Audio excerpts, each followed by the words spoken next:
Hey, what's up, everybody? We're back here for another episode of our wonderful podcast. Sitting down here with Josh, we're going to talk about the last couple episodes of Star Wars Andor, and then we're going to have a very lively discussion about Lord of the Rings: The Rings of Power, Season 1. So, just to let you know, I finally got better. I'm not sick anymore, but my dog is a little bit sick, so if we get interrupted there, Josh, that's what's gonna happen. That's what's happening. We'll just edit it out. We'll just edit it out like we always do. We never do. Um, so yeah, let's get into it. Star Wars Andor. Hey Josh, I want to tell you something. Yeah, tell me. Hashtag the Empire did nothing wrong. Nothing wrong.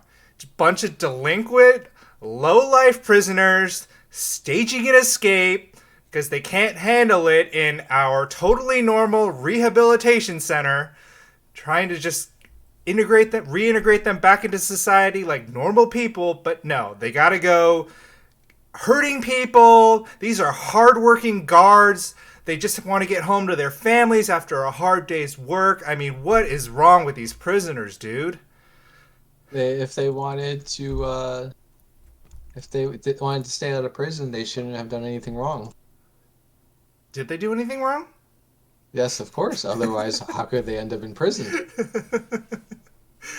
And if they Oh don't like man. the system, they should have voted against it. They should exactly. They should have talked to their local senator, their local representative.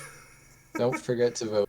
Don't forget to vote, even though we are 3 days out from it. But don't forget to There's vote in the next election. By the way, Josh, did you know that you are 2 years away from the most important election of our lives? You know that, right? is the joke that every election, Is the joke every election. Yep. And they always uh, say like this election is like no other ever in history. this Yeah. is the one for real this time, guys. Yeah. Yeah. um, but yeah, this these last two episodes, it's mostly been just him in prison. It's like Shawshank Redemptioning, basically, right? Just like planning is their escape, trying to figure out the way they're going to do it. And in this most recent one, they finally were able to execute on their plan. Um, Well, I would call it Shawshank Redemption.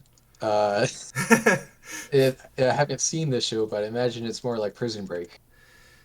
yeah, I think Shawshank Redemption, he planned it for like decades. Whereas this one, they planned it for like a few weeks or something, and then they just kind of had to take the opportunity when it came up. Am I right there? This one, it does not seem like very much time has actually. We kind of know Andor was there not very long because of what's going on outside the prison in terms of the ISB and Luthen and all the rest. Yeah, yeah. So he definitely came in and caused a lot of chaos very quickly. He definitely did that. That is for sure. Um, what a delinquent. How dare you? How dare he? How dare he? Um, is a little bit confusing at times of like for me of again like you said how much time has passed but also um like what their procedures are and everything for it took me a while to realize that when they were on those bridges they were just going to and from the workplace. I thought when I first saw it I thought that bridge was the cafeteria. Uh, no, they eat in their cell. They have a little tube. Yeah, that's right. They have a little tube, and Yeah, to really catch that, you had to pay attention to there's an aerial shot, I think, when they first come in, and I think at certain points in the episode, so that you can see it's just a hexagon where the center tower is where they work, and then the sort of the external parts is where they sleep and they're hot bunking it. So as one group goes in to work, the other group goes to sleep in those same cells, and then vice versa. oh, so you don't even have like your own cell, or you just maybe you share it with the night shift guy. You have it for 12 hours, and then uh, You work for 12 hours. Yeah, okay. And then presumably somebody else is in there when you are working. Well, there has to be because they're very careful to have this. I think it's like exactly 49 people per shift. Right. The Right. numbers are very important here. The numbers are what is it, 7 tables of 7? Is that how it is? Yep, plus the one foreman. Plus the one foreman. Yeah. Hats off to Andy Serkis here. Uh, I I'm always impressed by every performance he does, but this one's just like so different from anything else he's done. Um, but at the same time, it's the same. I don't know how to describe it. It's just, but he's just awesome as always, as usual. Yeah, I think my favorite live action performance by him is actually Claw from uh, From the MCU. yeah, from the MCU, and it was first sad that he got destroyed, killed so quickly. Um, and I think he had like a similar type of uh, intensity here, sort of just played the perfect role. And of course, he has a couple of epic lines that will, uh, I'm sure people will try to imitate, but never surpass in regards to never more than 12 and can't swim. And not to mention one way out. One way Forever out. they will live in our hearts. Um, yeah, he the can't swim part. I was like, he's got to be able to go back inside real quick and find something that floats and just jump down with it or something. Like, Yeah, I'm like, there's got to be something in there that floats, and then you just like, I don't know. It's hard for me to understand like people that don't swim, can't swim, because even when I uh, was a kid and I couldn't swim, I could still like flail about and not drown. You know? Ryan, this is a universe where we have Tatooine and others, right? So, That's true. uh, That's true. I have little problem uh sort of accepting that we have this character who can't swim.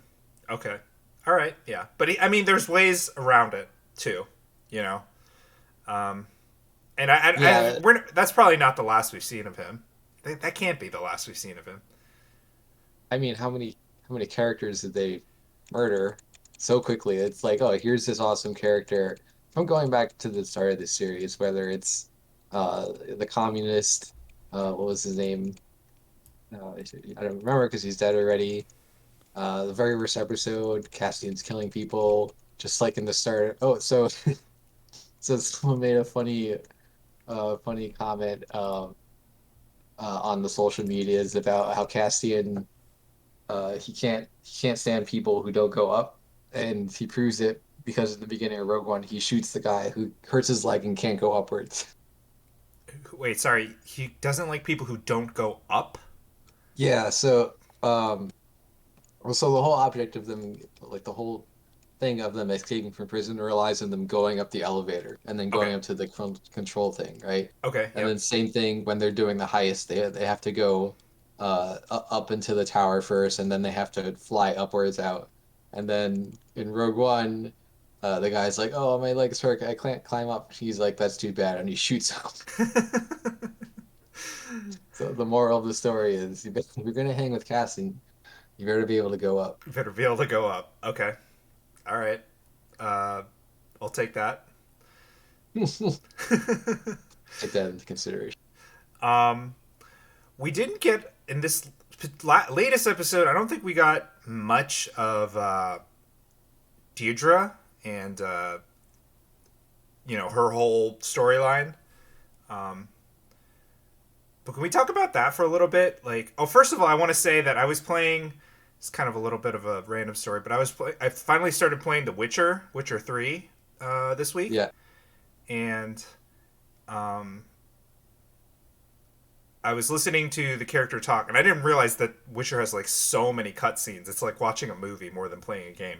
And um, Geralt was talking to Yennefer, and I was like, man, this girl's voice sounds so familiar. It's so familiar. So finally, I looked it up, and it's like the same actress as Deirdre. Oh, So I'm like, wow, interesting. that's kind of came out of nowhere. So yeah, apparently she doesn't work in like films and television that much. I saw an interview with her, and she says she's more of a stage actress. So uh, this is kind of like a special thing for her. Um, And but we're all better for it. what do you, yeah, we are. What do you think about her relationship or lack thereof with oh gosh, help me out, buddy. What's his name? Karn, Cyril Karn. Cyril. Yeah, I knew it was something so weird. Yeah, Cyril. Yeah, he's a bit of a creep, isn't he?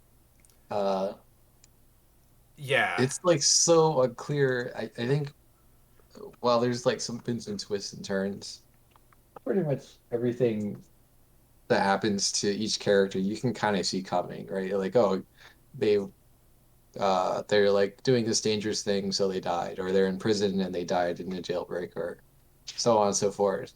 And then you have this guy Cyril Karn, who, like, as far as we can tell, his destiny is to be a low-level pencil pusher, and he's like still in the story somehow. He's like I'm trying to think of like another character in like anything else that we've seen that has like such a slow burn. You know what I mean? And I'm just like really coming up blank in terms of like he is basically entirely dropped out of the story, and I have no idea where he comes back into it. Yeah, that's a good question to ask. I'm sure if we sat and thought about it, I can't think of anything off the top of my head. I will say that his character kind of reminds me of like I'm watching an origin story for a serial killer. Like Right, his character was in if it was like in the real world, you know? He's like right.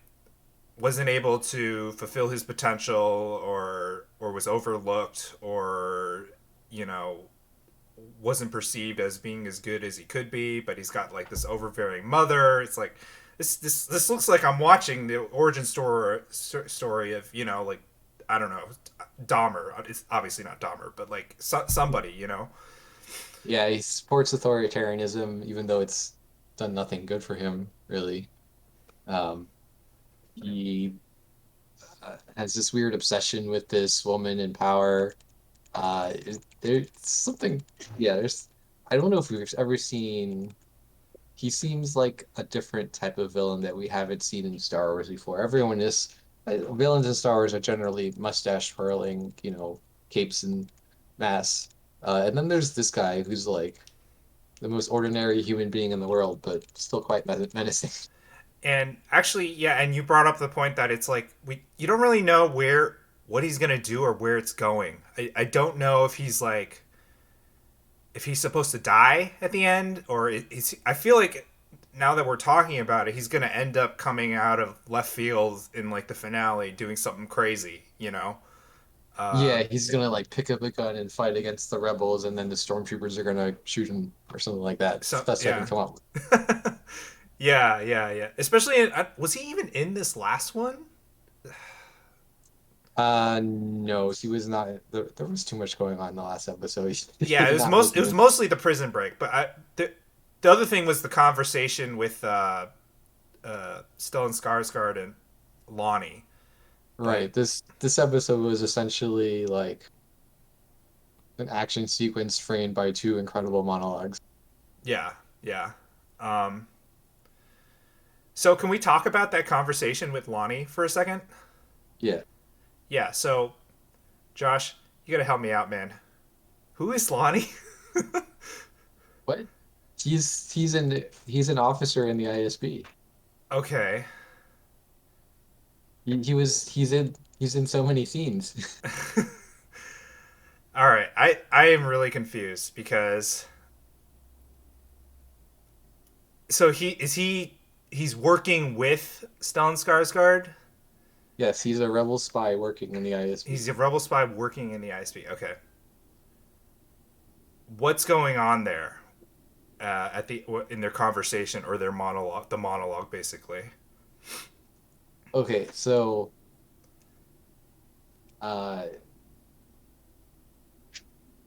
Lonnie wants out. It's getting to be too much. Like Okay. he's just had a kid, Yep. whatever. Um, and Luthen's basically like, no, you're like a mob boss. Like you're in too deep. Um, I need you. You can't. Like we gotta finish this. Um, and part of that is Lonnie is like, oh, I've the rebels are walking into a trap. You have to stop them. And then um, much like how when in World War II, when the Allies broke Enigma, they still let some bad things happen because they didn't want the Axis to know that their encryption has been broken. Hmm. Luthen's like, nope, they gotta die, or you're more valuable than 50 men in your position. And so it's like this ultimate like uh I saw some really good comparisons with like how or maybe like contrasting between like how Luthen operates and Saw Gerrera, and how Saw is seen as like this ultimate um the ends justify the means, such and such, and then you think like, oh, so you see like Saw and Mothma as like these opposites, Hmm. and then it seems like for a little bit that Luthen is kind of straddling the middle, and then you realize one of the things you realize in this monologue is like, no, no, Luthen is just as ruthless as anybody else. He's just maybe a little bit better at like gathering allies. Yeah. Yeah. Very, very Machiavellian of him. Almost like he's got like a pen and paper and like calculating. Okay, we if we sacrifice like these 42 lives, then like That's how the Empire works, right? It's like, oh, we'll just send off like 100 stormtroopers to do whatever we want. yeah, Who doesn't cares how matter many if they can all die? die. Yeah, Right. yeah. Unfortunately, but the Empire did nothing wrong. Just remember To be clear. to be clear. Um, where do you see this heading? I think we have two more episodes after this. Where do you see this for heading into the final two? So a couple of things are happening, but just to look super far ahead, we know that we know there's going to be season two. So therefore, and we know Rogue One exists. So um, Melshi will live. Okay. um, we know that Mothma will live. We don't know if Lucen's going to make it. Um, It we seems d like it seems like he's like public enemy number one, and he's definitely it almost like certain he's not gonna make it. Yeah, I mean, Deidre's got him firmly in her sights. Hmm. He's hiding right under her nose. He's literally on Coruscant, like close to the Imperial offices. Uh, I think we're gonna get a scene where they're in the same room and he's gonna he's gonna have to pull off the acting performance of his life. They apparently have this undefeatable interrogation technique, which is like the most metal thing I've ever seen. Um, so we've got to like I think also Deidre's dealing with like a bunch of uh politics, right? Hmm. So she's seems like she's gonna get backstabbed in a way that's not good. Um, So and you think she's gonna get backstabbed or betrayed from within the like the bureaucratic like that guy that hates her is out to get her. So like and like all her efforts are gonna be thwarted. But basically, so they're gonna sabotage themselves. so these Imperials seem a little too competent for that. But one thing to look at is you'll notice she's kind of she's got this assistant. I think that assistant is uh he's doing a little too much. You know? So I think he's gonna he's gonna be a little bit too ambitious and fall out of favor with Deidre, which is Maybe like this will be something that Deidre will do to like prove herself one more time to Partagaz. Is like,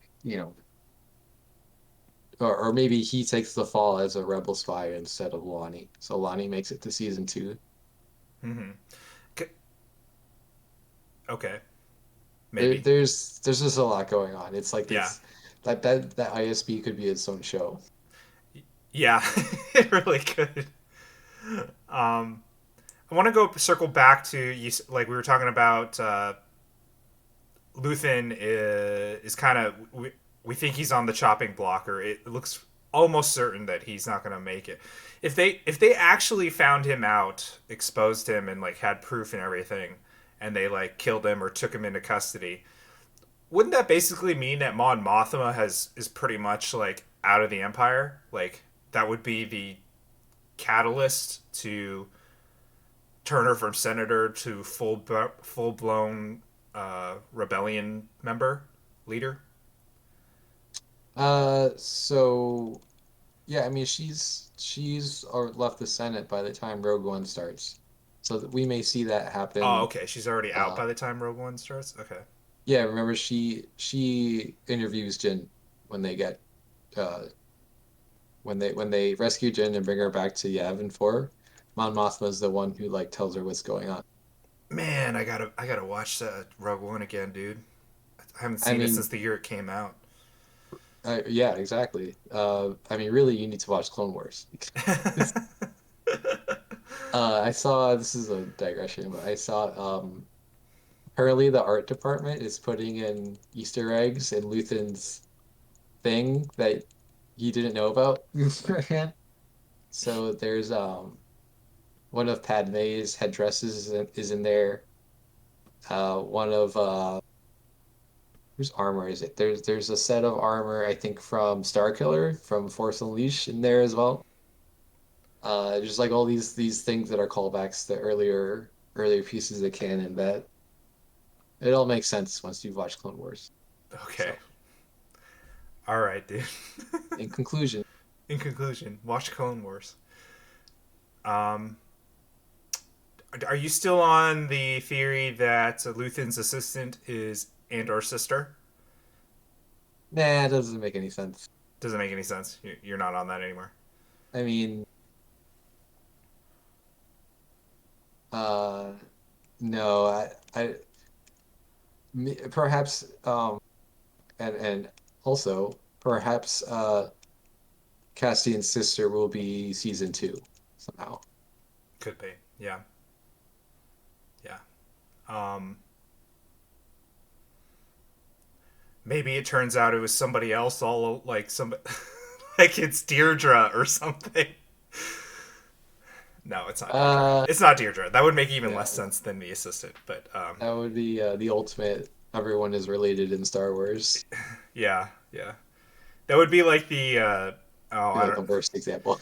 If you go on like the Game of Thrones uh, online community, there's just so many of those wacky theories about so and so and so and so, especially from the books, because there's like 1,000 characters in the books.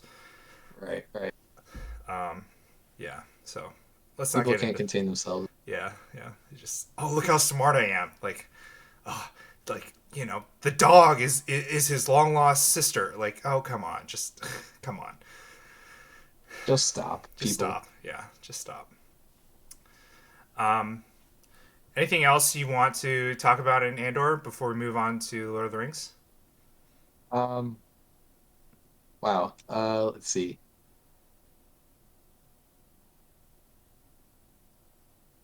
Andor, let's see. So, what was I gonna say? So a couple of things that I think it may come back, we may not. We never found out what the things they were making are. Could be parts of the Death Star, could be something else. I think the truly like dystopian thing, which I hope they do, is that they're putting them together in one prison and they're taking them apart in another. That's the I need that to happen. Um, I think Here's a fan theory that was somewhat interesting. You might hate this one, but Luthen is a Jedi. Okay. I mean, that's almost like everybody's related to everybody. Like everybody's a Jedi. But go ahead. Keep. Do you have like more on that? Yeah, so he he has a kyber crystal. That's the thing he gives to Cassian. Okay. It's like, why do you have a kyber crystal? Also, Luthen, he said something about like how many years ago he took his oath, and it coincides with Order 66. So, um, yeah, I think that's sort of and like a lot of what he's talking about, kind of, you could see it as being him sacrificing his like Jedi code in order to be a rebel and all that means, and so on and so forth. So yeah, I think that we may get that how like Luthen has essentially turned to the dark side to fight the Empire. Interesting. So you think he's a Jedi, but and he sacrificed the Jedi code to bring down the Empire, Kind of, I don't know. Yeah, it's like or we really don't know anything about him, right? He's like this art dealer, and like where is he from? Like why does he have a kyber crystal? How did he meet Mon? Uh, too many unanswered questions. I think we'll get some more revelations. yeah, that's true. The Kyber crystal thing is very intriguing and very good for that theory. The taking the oath coinciding with Order 66. I don't know. A lot of people probably. I mean, that was like the same time the Republic turned into an empire. Like probably upended a lot of people's lives, right? Probably a lot of people. Well, They made a lot of I, enemies that day.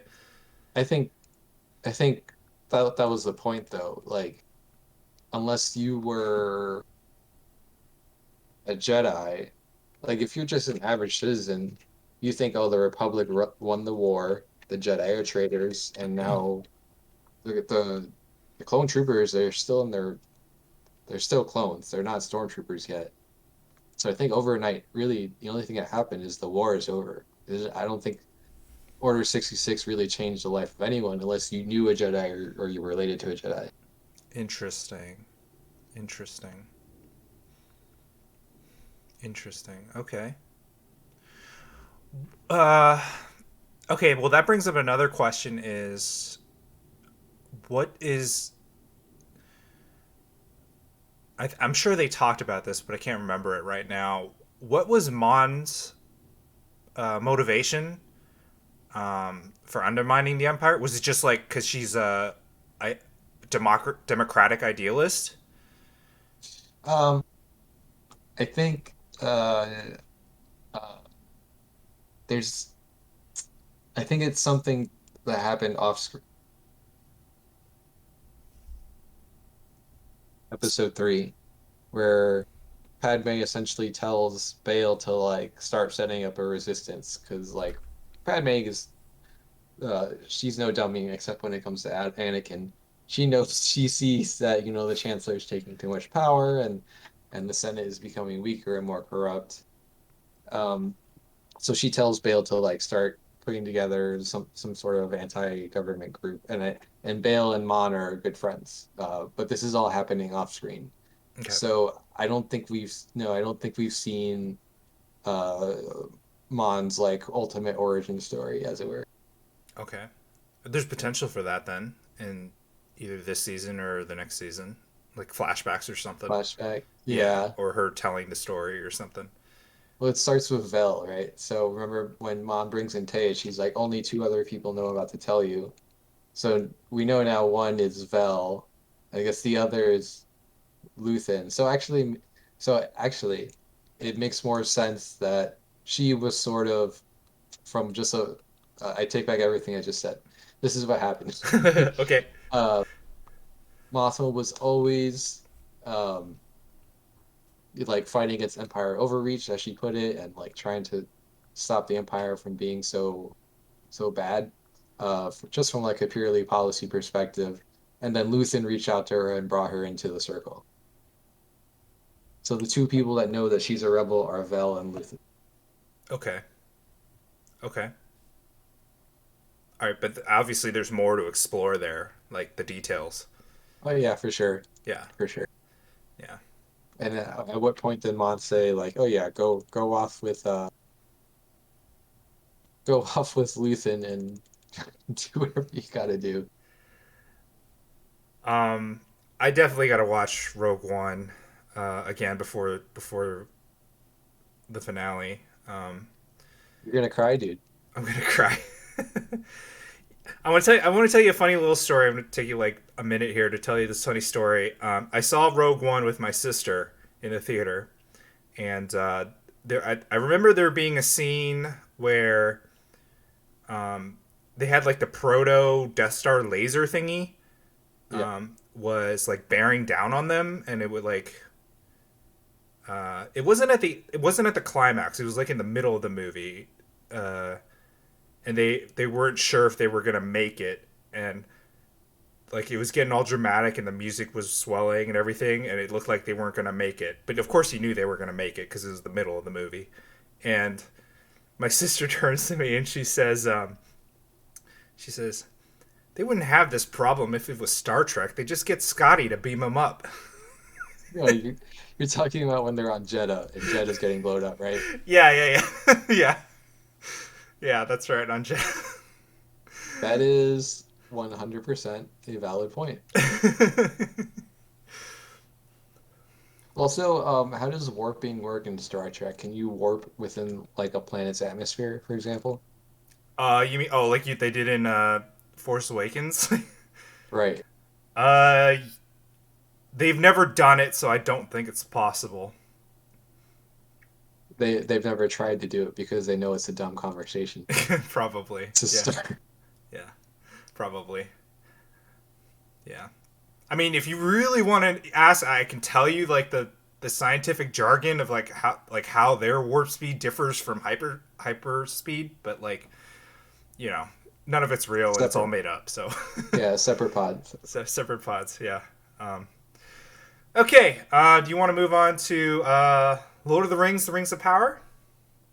It's time. It's time.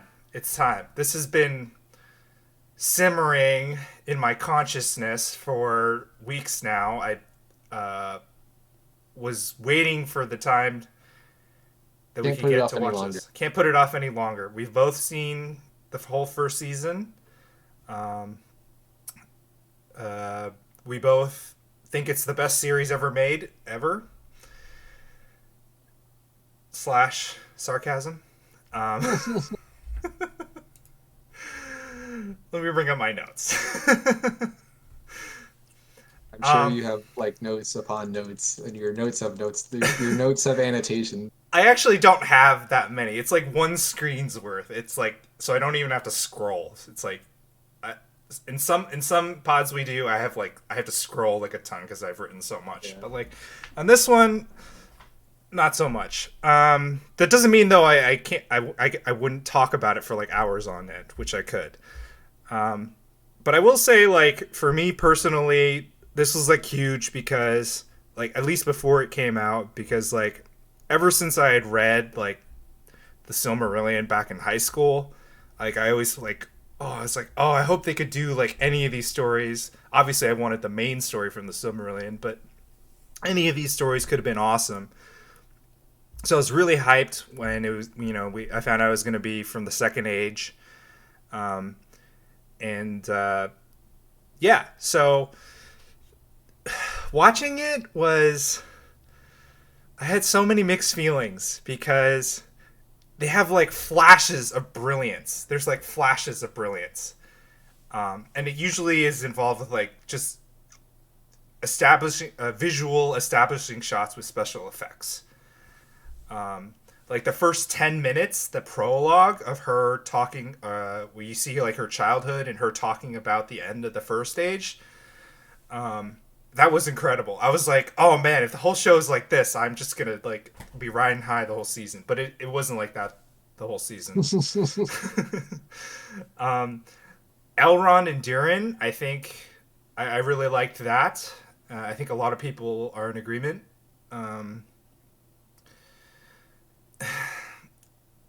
getting to see Numenor was cool. Getting to see Valinor in the beginning, that first 10 minutes, I never thought I'd ever see Valinor on screen. Um, It was just like a field, right? it was just like a field, but he was looking at the two trees Oh, of I light. see. Yeah. Yeah. So I never thought that would actually be on screen. They even showed it in the promo material, but I didn't. I don't think they had the tree there. I don't think the shot either they took the tree out or the shot wasn't finished. It's all about Um, the tree. it's all about the tree, dude. It's all about the light of the trees. Wait, can we make a list of all the trees in Lord of the Rings?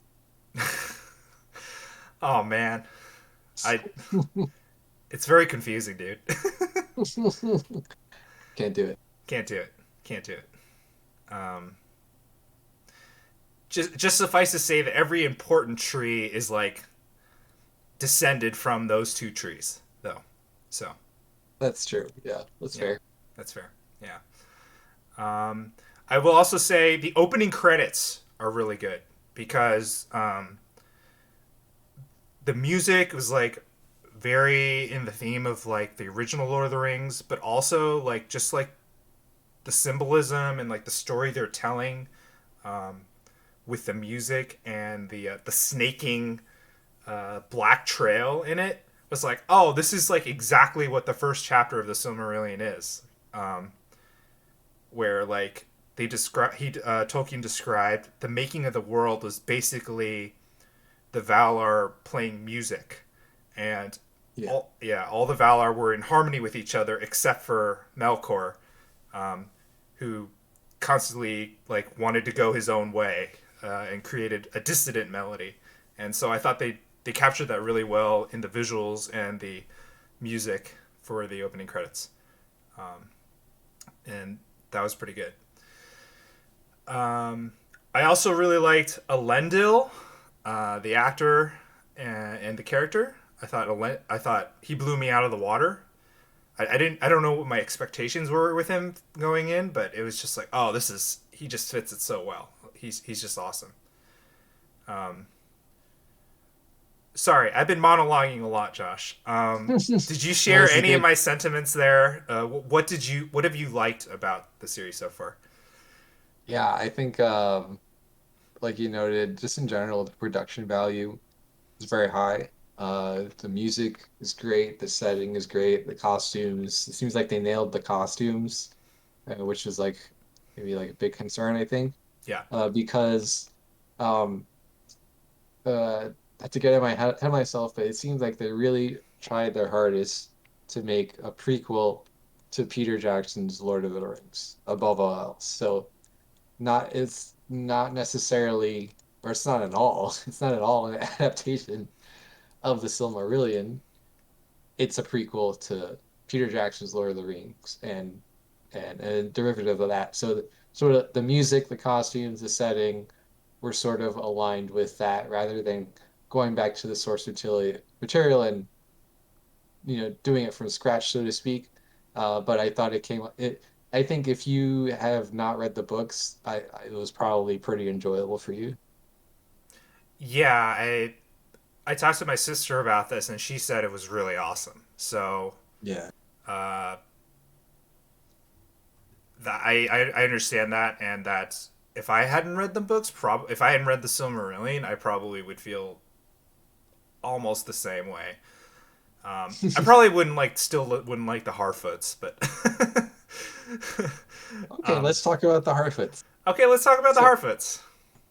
another thing. So, like I said, they tried to make a prequel to the Lord of the Rings, and I think the movie, I think the Lord of the Rings movies, the trilogy, does a pretty okay job of getting across Tolkien's original ideas, and a lot of them are rooted in like Christian ideas, you could say, right? So, Right. um, Morgoth is an analog for the devil because he's like a fallen angel or whatever. Yeah. Um, uh, the Return of the King, right? It's like a thinly veiled reference to the return of Jesus Christ and so on and so forth. Right. Right. And one of those themes is the idea of like the the unexpected person being the source of victory. And then the two most prominent examples of that are Frodo, right? He's like, oh, who should be the ring bearer? And then they picked like the smallest and in many cases like the most timid of all the characters. But as it turned out, he was the perfect person to carry the ring for reasons or because he was unexpected and humble. That's what like brought them eventual victory. And so, in the same way, I thought the Harfoots carried on that tradition of, imagine if the wizard had fell among men or elves, right? Having lost his memory, like how horrible that would have gone, I think. But the fact that he landed among the Harfoots and was able to like uh, learn how to be a decent person, Hmm. um, was kind of like that unexpected thing. I thought they pulled off really well, even though like obviously the Harfoots are annoying, just like Ewoks or Gungans. That is a really good and valid point. Can't refute that. And I'm glad you were able to find the positive in it. My point is just it was very boring a lot of the time. Uh, Did you fast forward? I kind of tuned out a lot of the time. Like my eye was watching, but my brain was not processing a lot of the time. Like it, Yeah, it's fair. it just wasn't very engaging. I guess. Yeah, that's basically it. I also I did not get the sense like now this I think this is probably just me, but I did not get the sense of the two main Hobbit characters. I know they're supposed to be like the heart of the series, just like the Hobbits were like the heart of the films. Um, like the four main ones in the original films and Bilbo and the Hobbit, even in the Yeah, Bilbo and the Hobbit trilogy. But I didn't get the same feeling here with them. Maybe just because I'm yeah. older, or I don't know. No, I think they were meant to be less interesting than I think the main character is Galadriel. I think we kind of Oh yeah, yeah, everything 100%. kind of revolves around her and to a lesser extent Elrond, which I think is fine because it's a prequel. And it's a part something we talked about uh is well let me go back. So the Harfoots I think part of the reason they were not built up so much is because they're all going to be dead by the time the Lord of the Rings comes around. So, how invested can you really, or maybe the writers didn't want anyone to really fall in love with them so much. Uh, but if you, but Galadriel and Elrond, they're like you're kind of stuck with them, right? So they got this sort of fleshed out experience and we talked about offline how they were like severely de-aged, right? Even though in reality they should look exactly the same Yeah, as they do in Lord of the Rings. yeah, Uh, Disregarding that the timeline is totally messed up, but even so. Um, and so the Harfoots, though, they sort of fill this uh, they're basically men too, right? I didn't see any real reason that they couldn't have been men instead of short people. Um, so yeah, I think that's what they were trying to do for better or for worse. yeah. Um, I think the good thing is that, like you said, the wizard uh, landed amongst them. Um, that was a good, from a writing standpoint, that was a good thing to incorporate in the story. And I'm very hopeful, actually, for season two, because it's just going to be Nori and said wizard on their journey towards the land of Rune Just to the east. to the east. Yeah. And so, So they're getting awfully close to Moria, right? you mean to Mordor, or Mordor, yeah. Or I actually, think I they're don't even brought. know. I think they're gonna pass north of it. I don't think they're gonna go through Mordor because Rune. I think they're supposed to go to Rune, and it's to the northeast of Mordor. So they don't. necessarily have to go through Mordor. They might though, because it's a series, and you want conflict. Um, but it'll be interesting to see. And also, well, let's just talk about like the wizard's identity for a second. I mean, that was like along with the who is Sauron. The other big question was who is the stranger, right? And I think a lot Right. of people have said that think he's Gandalf. Um, a lot of people think he's one of the other wizards. Where do you stand before I start monologuing again? Yeah, so that one's tough because so first they do the old switcheroo, right? So spoilers, big spoilers. The big spoiler is Galadriel's been traveling with Sauron all along, and although these other I don't think we've seen these other characters before in any media. These three characters, they believe the wizard is Sauron, but really he's not. He's a wizard. But he doesn't even know that, so they're all messed up. It's all a disaster. Um, so we know. So and the hard part is none of this lines up. Here the show diverts really hard uh, from the books in regards to the origin of the Istari. Yes. And you could probably explain it better than I can, but essentially the Istari were around uh, long be long before uh, this is the second age, right? We're in the second age, and Yeah. essentially, Yeah, we're towards the so, end of the second. Yeah. so the wizards have really been around since the first age. They're of a higher in the hierarchy of Tolkienverse. They're a higher order really than the elves. Yes. They're closer to the Mire. No, they're closer to the Valor Yeah, than even the they are elves. my. They themselves are Meyer. Yes, who Yeah, serve the yeah, Valor. Yeah. exactly. So it's so this whole idea that like and then the wizard also they went over they didn't just show up because they didn't have anything better to do. They went to Middle Earth for a specific purpose. So the idea that like this dude just rode in on a comet, I guess like they fired him out of a cannon from Valinor or whatnot, and then he like has somehow forgotten his memory, be left it behind or something, uh, and doesn't really understand or know why he's there.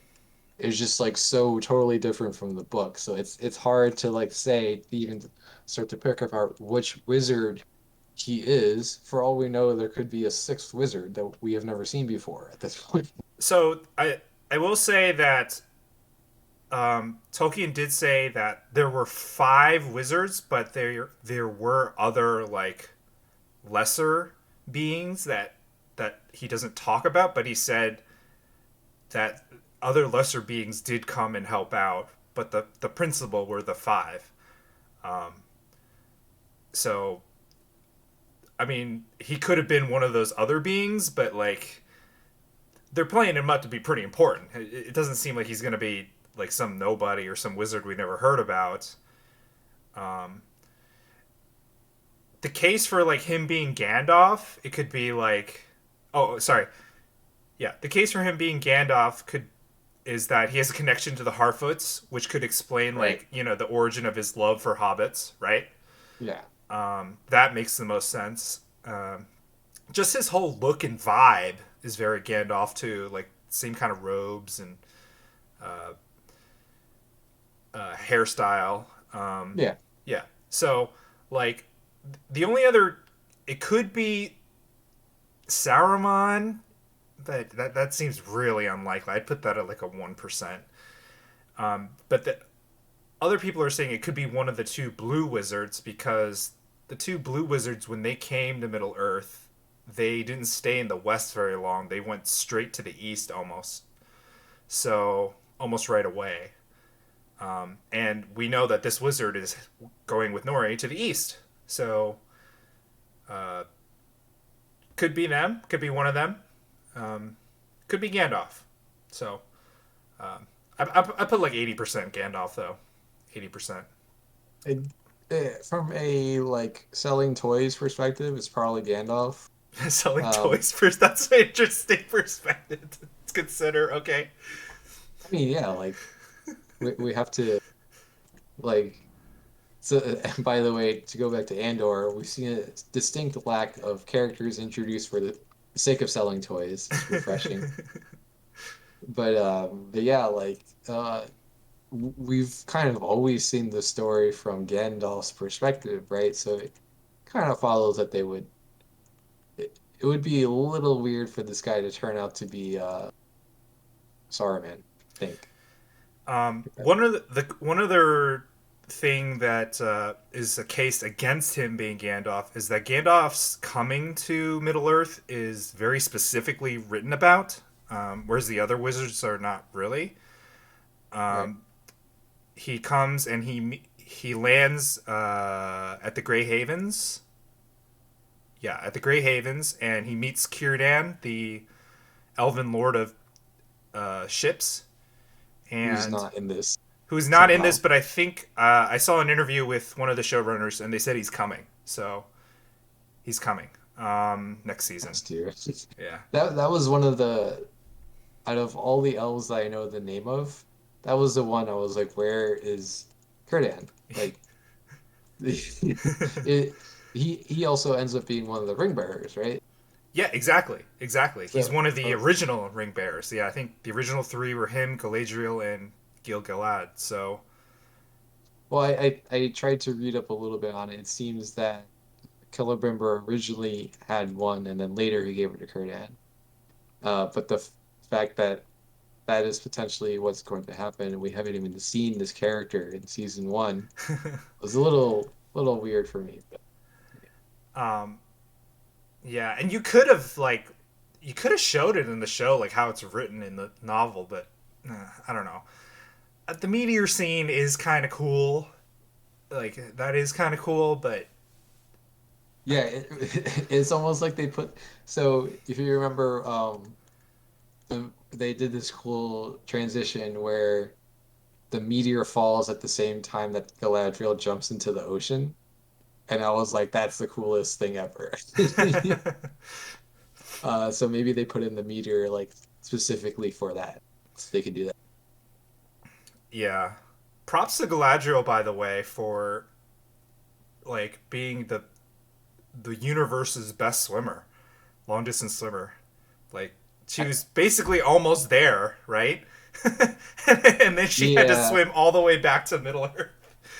right. And then on the map, they make it seem like that ocean is like bigger than the Pacific Ocean. So that was like a little bit of like, I don't know about this one. Um, I but guess she didn't have to go all the way to Middle Earth because she got picked up by a Numenorian ship, and Numenor is like smack in the middle of the ocean. But it's still pretty far. sure, sure. But what were the uh, but the original shipwreck was not from Numenor. That's true. That was from So Middle Earth. Yeah. it seems like, but I think like one thing that uh am I imagining the scene where in the Lord of the Rings the Fellowship is like struggling through the snow and then Legolas just like walks by on top of the snow? Yeah. Yeah. That happened, right? Yeah. So it's like sometimes I wish there were more moments like that where it's like the elves are not they're not humans. They're not just like humans with pointy ears. They're able to do things that humans could not even like start to approach. And like her being able to swim across the ocean, I thought was like if they had done it a little differently, they could have shown that. Yeah, like maybe like the way she swims is like unhuman or something. Like maybe she like floats really well. I don't know. Or She use can your walk on imagination. water. I don't know. Walk on water. Oh gosh. Okay. Another thinly veiled Jesus reference. Of course. Yeah. Um, since we're talking about characters that weren't in the show, I wanted to talk about her husband Celeborn for a second because that was one thing that really pissed me off. Was like I literally went like said like WTF out loud when she was explaining to was it Halbrand or Sauron she was explaining to what happened to her husband. Oh no, Oh, it was the kid Theo uh, when she was telling that story. Yeah, it yeah. was Theo. Yeah. So he's dead, right? Uh, well, she said he got carried off and she hadn't seen him again, implying that he was dead. But I'm like, bro, we saw him in the Fellowship of the Ring. He was standing next to her. He talked to Frodo and Aragorn in the Fellowship. That's true. Like, he was right there. Like, So where is he? presumably he's like still imprisoned by Sauron or somebody. Is that's all I can think of. You know, like he's just been imprisoned for like the whole Second Age. That's weird. Um, Well, if well, again, I feel like they tried to de-age her, right? So giving her a husband who presumably would have like tried to boss her around was like not in the cards. okay, yeah, but I mean, here's the thing. I mean, I already talked about this with you offline, but like, they didn't have to make her like that, you know? No, they didn't. I mean, nobody has to do anything. But here's my prevailing hypothesis. All right, you Okay, ready? yeah. My all-encompassing theory of the Rings of Power. So this is what I think happened. At some point, they're like, "All right, we're gonna make this show," and they said to themselves, happily, they said to themselves, "We're gonna be so faithful to the books. It's gonna be like exactly how it was, and we're gonna like, we're gonna make it exactly as Tolkien intended, right?" And then at some point in the writing process or something, I don't know how far along they got. I'm just making all this up. Uh, they realized like, oh, a second, this is not gonna work. This is for whatever reason, this is we got to come up with something else. Um, and we got to make some changes so that it's gonna like fit on screen somehow, some way. And that's how we ended up getting things with like DH characters and the timeline is totally wrong. Um, all these different things. I sort of take it as them at some point sitting down and being like, "Look, can't do it like the books. We don't want to do it like the books. We're making our own thing. So, Deal with it."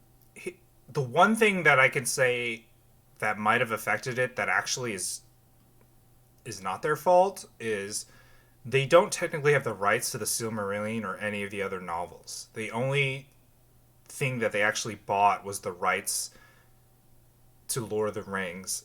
And so they can only adapt the information that is in the appendices of the Return of the King. And if you remember, Return of the King had like a huge ass appendices. So, but like, you know, it's like little bits and pieces and notes from like the entire history of Middle Earth. So the stuff on like Numenor and the Second Age is minimal. You know, you get the meat of that information comes from the Silmarillion and Unfinished Right. Tales. So like maybe it's like I don't know all the legal stuff behind it, and we'll probably never know for sure. But like maybe it's like, oh, you can't do exactly as it is written out in the Silmarillion, otherwise they're gonna sue you or something. That could be the only thing I could think of like in defense of them. So like they have to just like loosely base it on I mean, all but that. I mean, I can sit here and say, "Why make the show I, at I'm all?" just And move playing on. devil's It's like, advocate because I totally agree with yeah, you. I totally agree with you. it seems curious to go ahead with production of something you don't have the rights for, but I mean, we see something a little bit similar with the MCU, right? Where Sony has the rights to Spider-Man and Fantastic Four and mutants. So we sort of see these like stories that are kind of adjacent to the MCU, but they can never really, you know, do things exactly like they're in the comics, even if they wanted to. But I think we agreed and we talked about this before. It's like because comics do some really wacky things, right? That just like wouldn't translate well Yes. to a movie screen. Like comics is like probably the most wacky, one of the most wacky mediums out there, along with like manga and anime. So it's like, Right. whereas this is like, I mean, you could definitely do most of the stuff as it was written, like uh, most of it. Well, I mean, you got to make tweaks here and there. Like, I know in the books, like the characters just like randomly start singing songs a lot, and it's like, yes. I'm like that probably wouldn't translate well to the big screen, but like, um, it's just like completely changing character personalities and everything. Um, I think one one uh one challenge I can see in adapting is the fact that the humans they live so short, so you can't really cast anyone a good actor. You don't want to cast an expensive actor as a human, because they're only going to be in for like one episode. Yeah, and that is one thing I don't blame them for is that they kind of like compressed a lot of the events in the Second Age down to like the end of the Second Age, which is what they're doing. I don't blame them for that because like you can't just like I'll have this one scene and then the next episode's like 400 years later, and then Yeah, have another scene 600 years after that. Like it just wouldn't go well, and like you would never be able to get invested in the humans, like you said. Um, and from like a casting standpoint, it'd be a nightmare because you'd have to have like a million humans if you wanted to have any humans. Um, so I don't blame them for that. I'm not complaining about that. I'm just complaining about certain characterizations of people and like totally changing like certain details of the past or any stuff like that. So, but it does create like different things. Like, at least so presumably we're gonna get Celeborn's return. So I would like to see how that plays out, even though I don't like that he's been missing for 2,000 years. Um, they never mentioned her daughter, so maybe she will have her daughter when they're reunited, um, which is very weird because Elrond's an adult right now and he's gonna end up marrying her daughter. So this is just like, so weird. they might cut that out. Yeah, they might. So it's just things like that. I don't know. The whole Halbrand Sauron thing, I don't. That wasn't necessarily bad. I wouldn't say that was necessarily bad. Um, Although I did think that he was supposed to be under his guise of Anatar, which was like his main alias before he turned to the dark side again. Um, Well, well, I think uh, the books are like really vague, right? They just say that he deceived the elves. So I thought it was a pretty clever way of doing that deceiving process, which of course it's an analog to the serpent deceiving Adam and Eve in the Garden of Eden. Um, but I thought it was pretty well done. I I think especially if you didn't know that Sauron had to show up for the forging of the rings, you could easily have had no idea that Halbrand was a bad dude. They that's even true. Yeah, if you're not, yeah, that's true. If you didn't read it and you weren't like on the on Reddit every day like we are. yeah, I binged this, so I was able to escape the blessing of Reddit. But no, I mean they even I thought they casted someone who looks like Viggo Mortensen to make him seem like that same type of like returned king type of character. Yeah, and Did they you? were telegraphing it pretty hard, right? Like in the earlier episodes uh, when he was like on the horse, and they were like, yeah, after the Numenorians saved the village or something, right? And then he was like on the horse, and they were like playing this grand music, and it's like, oh, this is he's our returned king. Yeah, they were Yeah. telegraphing it pretty hard, yeah. But So and then like the way that Galadriel finds out and Elrond is convinced to not reveal the truth was a little contrived. It was a little like hand wavy, and then it all happened. It's like, wait a minute. No, I guess one of the funny things is like the elves are normally operating on this like incredibly grand scale of time, right? And then it's like, oh no, we got to be gone by next spring, or else we're all gonna die. It's like, wait, Yeah, what? yeah. Is that how that works? That's not how that works. Is Yeah, that how any of this works? yeah. Um, Although they were under the gun, but I think the next spring thing was just yeah. They were yeah. Just They no. did feel the fading of the world coming, so that's why they did make the rings. Was it necessarily like the next spring? No. And like you said, they work on a grand time scale, so like next spring is like a blink of an eye for them. So they probably worked at it for years. But then Halbrand would have been there for years, and which doesn't make any sense. Well, he was supposed to be Anatar, so like who was like this mysterious being, and they didn't really know who Oh, he right, was right. or what he was, you know. Um,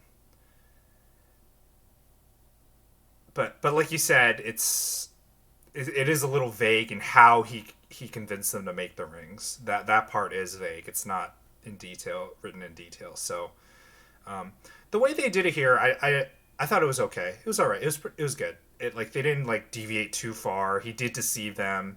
They were a little bit gullible, like or naive and gullible. Like nobody's asking any questions about how this just normal dude from the Southlands like knows all this stuff about uh, high level blacksmithing. You know, Right.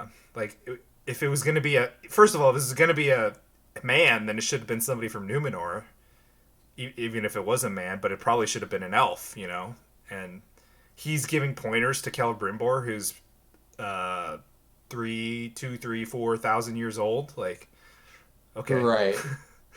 And yeah, the fact that he even knew his name when he and one thing I did not catch was how did Sauron even know about Mithril? And I can understand him knowing the condition of the elves, but how did he know that there was an opportunity to go and like influence the forging of the rings, or was this all just like supremely lucky on his part? probably a bit of both. Like, probably a bit of both. You know, Okay, I mean that's a little hand wavy too. So like, yeah. that's right. Because it seemed clear like he got injured on purpose so that he could be taken to uh, whatever that place is called. Uh, But like, yeah, Eregion, yeah, Eregion, yeah. yeah. Oh, Yeah, that could be a good point. He did that on purpose, just so they would take him there to heal him. could be, could be. The world will never know. My question going forward would be: are we not going to see that actor again? Is Sauron going to take a different guise, a different persona? Because if you showed up as him again, it'd just be kind of like, hey, that's the bad guy, you know? Well, no, the only people who know are the elves of Eregion. They're not going to tell any humans, right? So they're just gonna let him influence Numenor and other men and all the other races and everything. Well, I think what's his name, the king, he doesn't care, right? He's kind of set up to be kind of a bad guy by being negligent.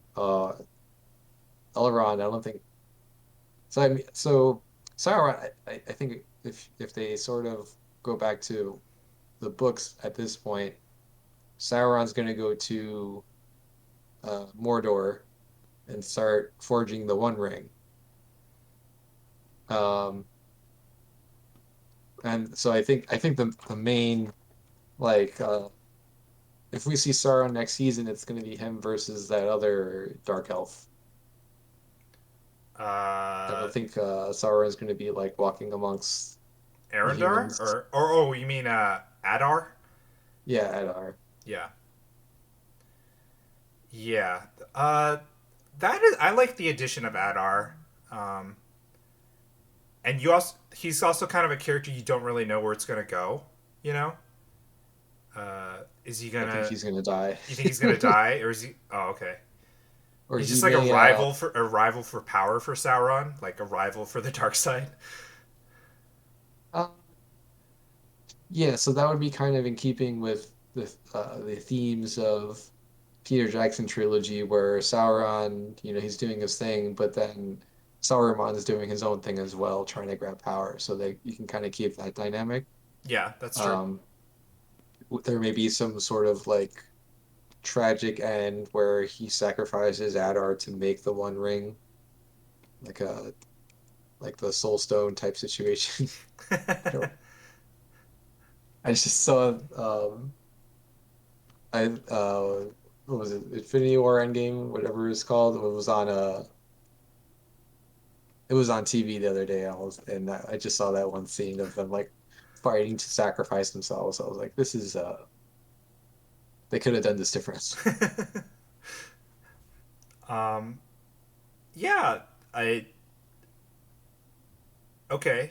All right, so you think they're going to be just like rivals, and he's going to end up taking him down to secure his spot at the top of the evil Dark Lord pyramid. Could be. I don't know. Yeah, We'll see. yeah, okay. Um, well, obviously Adar's not around by the time of Lord of the Rings, so something's going to happen to him. Um, Or well, I mean, Sauron has a lot of lieutenants. We could don't know be. that for sure. That's true. That's true. Um, and he did. We didn't see like all of his armies because he did send like multiple armies to the north in the War of the Ring. Yeah. Yeah. That is probably something if you were I don't want to say casual, even just the average viewer probably thought that all those orcs at Helm's Deep were from Sauron. Maybe. Yeah. Yeah. Well, it was pretty obvious because like Saruman made that whole speech about sending his dudes. Oh, sure, yeah. Um, I guess where he's like to soup. war that speech. Yeah, two one. Yeah, and I guess if you were super casual, you probably thought Sauron and Saruman were the same person. But anyway, Yeah. I did hear about people thinking that. who can blame them? Who can blame them? Who can blame them? Um, was there anything else that you wanted to bring up? Um, so I think I mentioned there was some like Marvelization in this show, and I think the example was when uh what's the human captain's name? Elendil? Elendil. Yeah. So Elendil and Galadriel are talking to the queen, and then uh the queen says something snarky about Elendil, and he's like, "Oh no, actually, like, haha, it was like this weird joke that Oh never would yeah, have that was a happened, very even in Marvel joke. Yeah. Yeah. never even would have even happened in Peter Jackson's trilogy. Like, no, it just wouldn't. It would have been like, yeah, that's like a Pippin thing. Like, not for like one of the serious like captains of men or something. Right, right. Alas. Alas.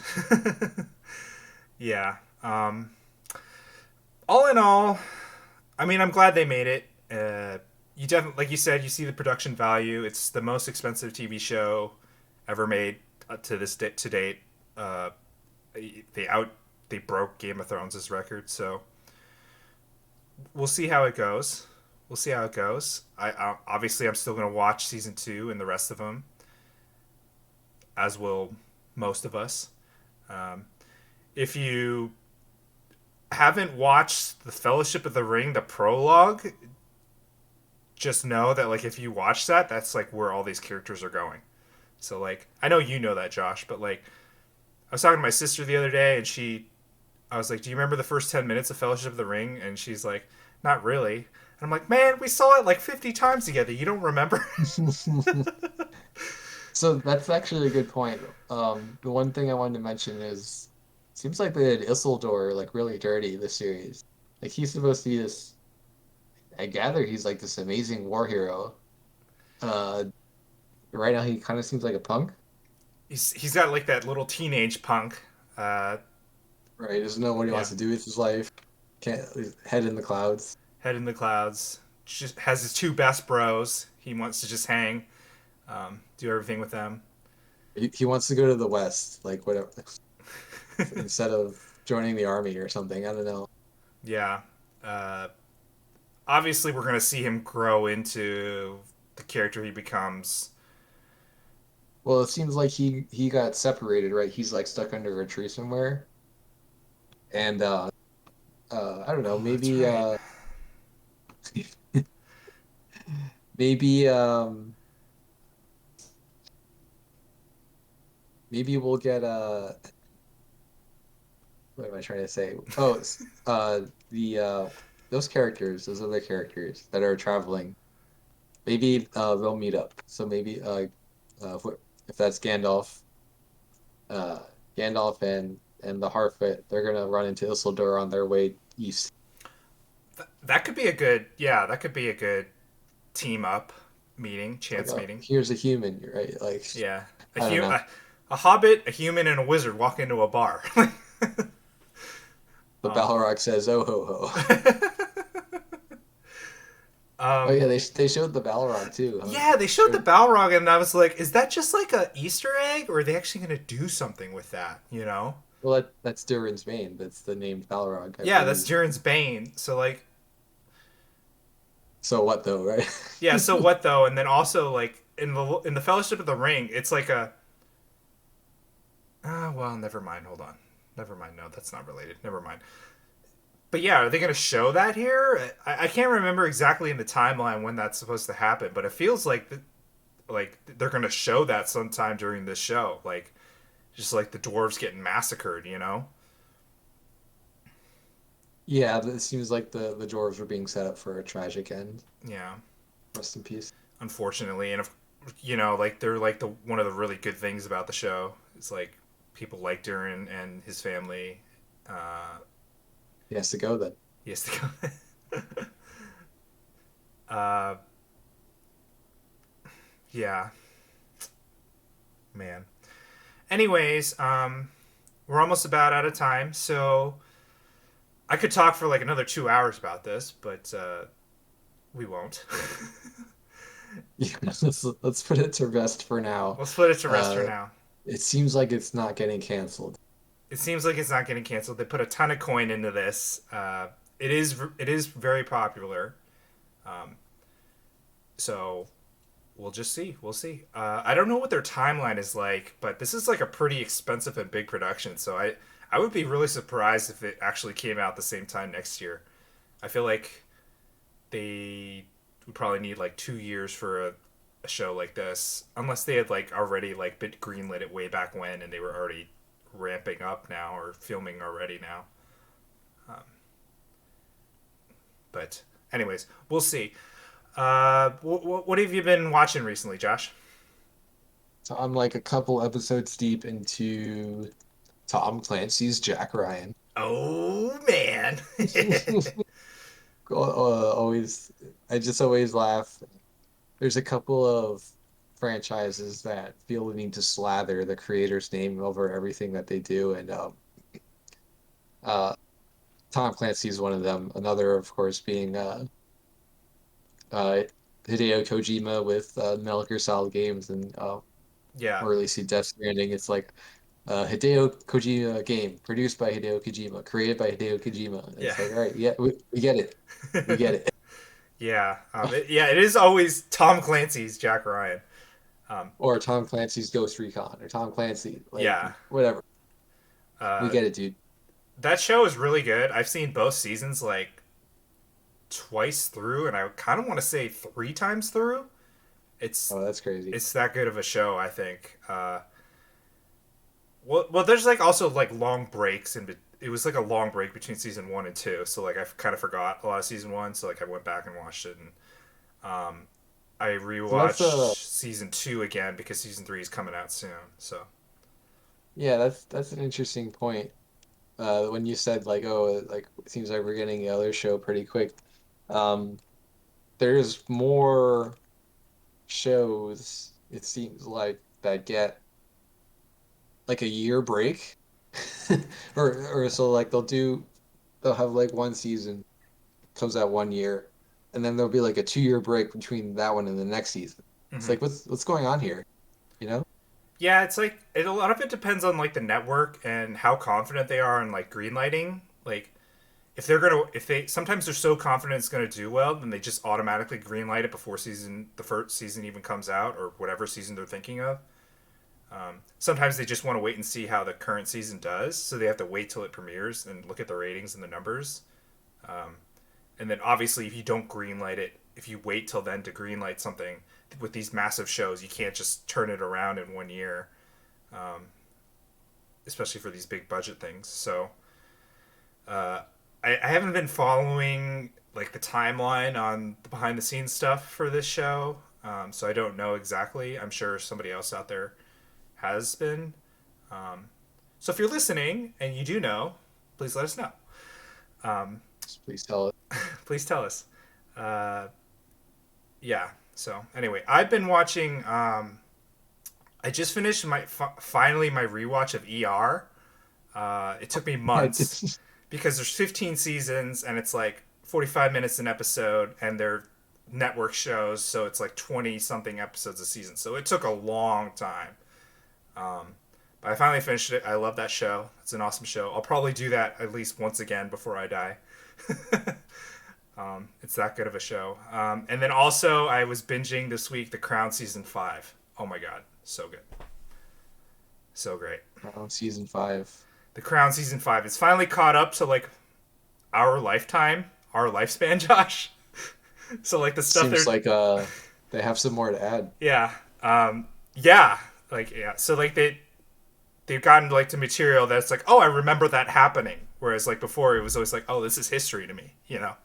Yeah, yeah, And then yes, the rumor is that season 6 is supposed to be the last season, and the rumor is that it was going to end on William and Catherine's wedding. But I'm like, I feel like you got a lot more material for season 7. He's been married for like 10 years now, and a lot has happened since then. Like, you know, you got Guess we'll find out. Megxit and Prince Andrew and a whole, you know, the Queen passing and Prince Philip passing, and but we'll see. We'll see how it goes. One of my favorite shows for sure, and I really enjoy it. But that's all we have for today. So thank you. I'm not sure what we have on the agenda for the next session, but we're definitely going to be talking about the next couple episodes of Andor. So look out for that in the next week or two. And I'll tell you. I can tell you what we're doing next week. what are we doing next week? So, in a shocking twist, uh, Lucasfilm has partnered with, of all people or of all things, Studio Ghibli to make an animated film. So, it may have already released while we were doing this, but we're getting a Grogu animated film done Okay, by Studio Ghibli. a full feature animated film. I have no idea how long it is, but it Okay, should be out by now. I had no idea they were doing this. That's like complete No, news to me.